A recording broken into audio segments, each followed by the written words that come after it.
Et on va aller un peu plus loin ce soir avec vous, Vincent Cespedes. Vous êtes philosophe, vous connaissez bien ces thématiques et cette question de l'immortalité. Bonsoir, merci d'être avec nous. D'abord, que pensez-vous de cette idée de ralentir le vieillissement, de vivre éternellement? Est-ce que c'est souhaitable?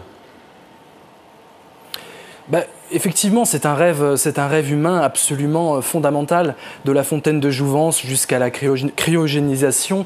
On a toujours cette idée de reculer l'échéance, la mort, parce que c'est notre peur fondamentale. Est-ce que c'est souhaitable? Tout dépend des conditions éthiques, des conditions financières, et je dirais même des conditions politiques. Est-ce que c'est pas quand même un petit peu gênant de faire du business autour de la marchandisation du corps humain? Est-ce que, voilà, on joue pas là aux apprentis sorciers? Oui. Il faut qu'il y ait un encadrement absolu, total. Un encadrement non seulement juridique, politique, mais aussi de la société civile. Il faut que la société civile se prononce là-dessus, qu'elle exprime ses doutes, ses craintes et que ça soit très contrôlé. Maintenant, il ne faut pas non plus tomber dans le fantasme inverse. Il est question, avec les cellules souches embryonnaires et avec tout le développement de la génétique, d'avenir, de recherche scientifique. Donc il ne faut pas tomber non plus dans un obscurantisme et dans une diabolisation. C'est pour ça que je plaide vraiment pour un débat sur la place publique et la participation de tous à ce débat, pas simplement des experts. Maintenant, c'est sûr qu'il y a une marche en avant scientifique fondamentale.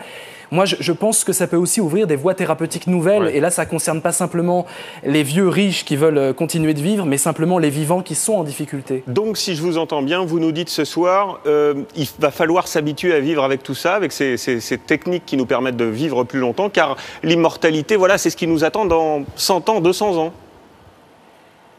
Non, je n'ai pas ce rêve de science-fiction je dirais, à portée de vue. Oui. Mais ce qui est sûr, c'est qu'il ne faut pas freiner. Il y a des immenses secteurs de recherche qui s'ouvrent. Alors que ça soit privé, moi, ça me dérange. J'aimerais qu'il y ait une participation des universités, de la recherche, que ça soit beaucoup plus encadré politiquement. Mais il y a des immenses aires de recherche qui s'ouvrent. Il ne faut pas, par pure, diabolisation, refuser d'y aller. Il faut que ça soit encadré. Mais on ne peut pas freiner cette force. Il faut l'encadrer, mais c'est la force de la connaissance et la philosophie, vous savez, c'est l'amour de la connaissance et ça touche beaucoup de domaines et c'est un domaine fondamental que de refuser la déchéance.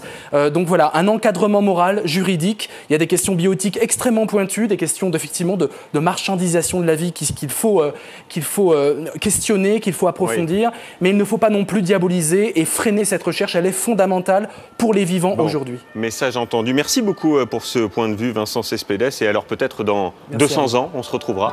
Merci à vous.